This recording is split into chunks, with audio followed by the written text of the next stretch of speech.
Hello दोस्तों, जय जवान जय किसान, नहीं किसानों को आराम। आप लोग ये सही सुन रहे हो। मतलब बात करें कि बीजेपी की सरकार में किसान को भी बिल्कुल आराम नहीं है।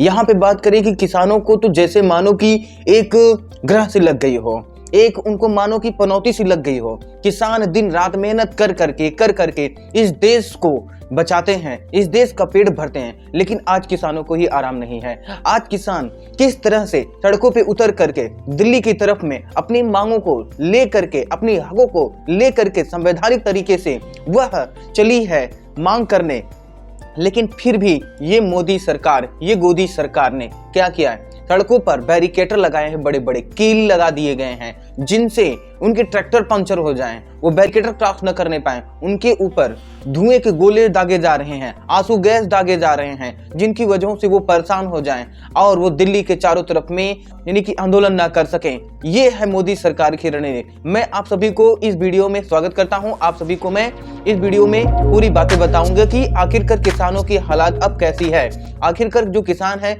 वह किस तरह से मोदी सरकार के ऊपर अपना आक्रमण किए हुए हैं या फिर उनके ऊपर चढ़ाई किए हुए हैं, वह किस तरीके से करते हैं कि किसानों के अंदर कितनी बड़ी जुनून है, वो कितनी जुनून लेकर के अपने अंदर कितने अरमान लेकर के वह अपने घर से निकले हैं।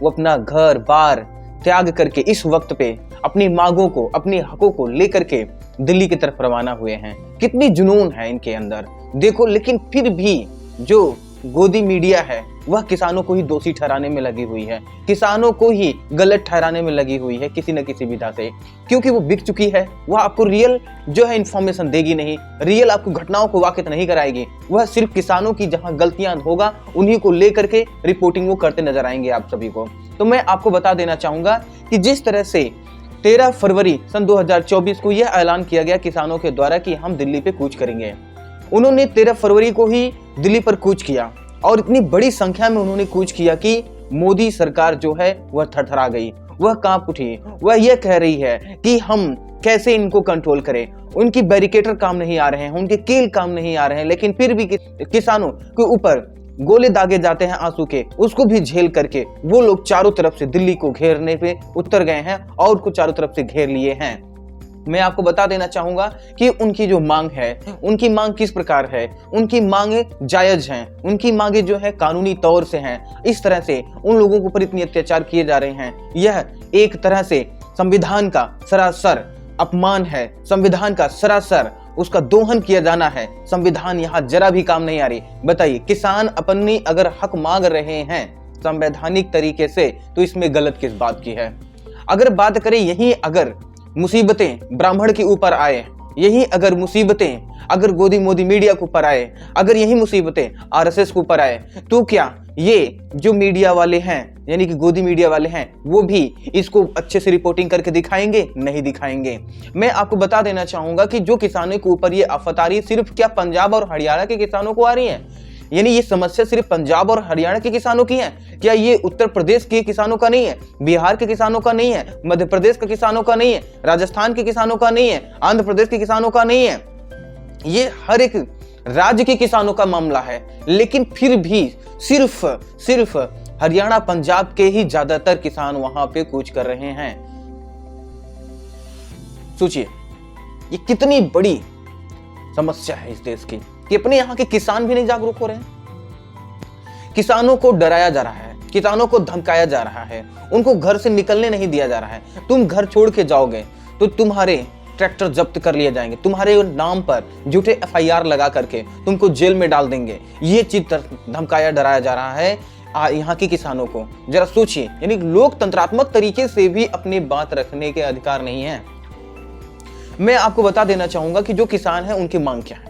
मैं उनकी मांग को आपको बता देता हूं, फिर आगे हम चलते हैं, देखते हैं कि क्या होता है। ठीक, किसानों की जो कीमत होती है वो होती कृषक उपज व्यापार और वाणिज्य अधिनियम 2020 वो वापस ले। कृषक कीमत, ठीक, आभासन और कृषि सेवा पर जो करार अधिनियम जो यानी कर अधिनियम लगाए हैं 2020 उसको वापस लिया जाए। और तीसरी जो है इनकी आवश्यक वस्तु संशोधन अधिनियम 2020 को लिए।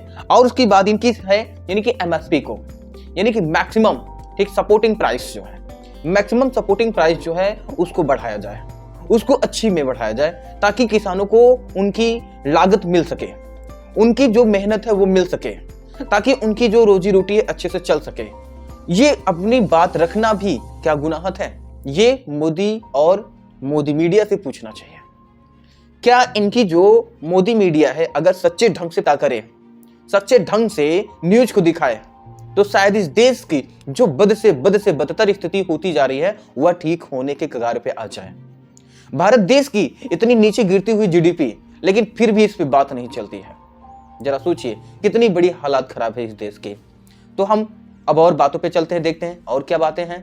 हम बात करें भारत देश में यह आंदोलन जो होती है नवंबर 2020 से चलती है। नवंबर 2020 में चलती है और यह लगभग 1 सालों तक चलती है। और 1 सालों तक चलती है, उसके बाद भी कुछ सरकार और किसानों के बीच में समझौता होता है और उसके बाद यह आंदोलन रुक जाती है।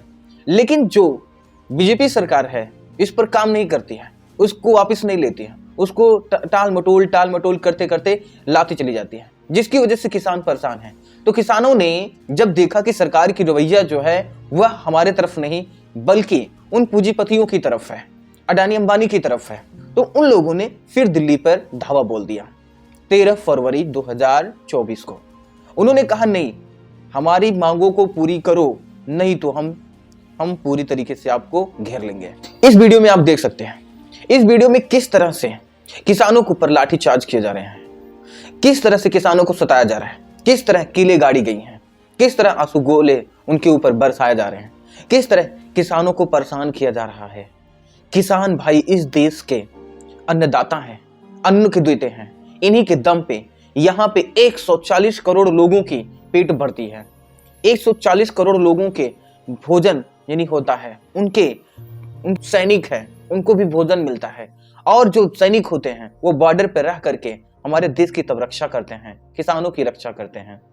यहाँ पे जय जवान जय किसान जैसे नारे किसी काम के नहीं है। यहाँ तो ना जवान को आराम है, यहाँ ना किसान को आराम है। यहाँ सिर्फ और सिर्फ अगर किसी को आराम है तो मंदिरों में बैठे पुजारियों को आराम है, पंडों को आराम है, और आरएसएस के मेंबर को आराम है, बीजेपी के सदस्यों को आराम है, कांग्रेस के सदस्यों को आराम है, तमाम प्रकार के जो बड़े लीडर हैं उनको आराम है। लेकिन यहाँ के आम जनता को बिल्कुल आराम नहीं है। यह देश है। मैं इस वीडियो में आपको इतना बताना उचित समझा। मैं अगली वीडियो में मिलूंगा आपको। ऐसे वीडियो पाने के लिए आप मेरे चैनल को सब्सक्राइब करें और इस वीडियो को ज्यादा से ज्यादा शेयर करें, ताकि सरकार की रणनीति इस देश की एक एक नागरिक को पता होना चाहिए। अंत में आप सभी को मेरा नमस्कार।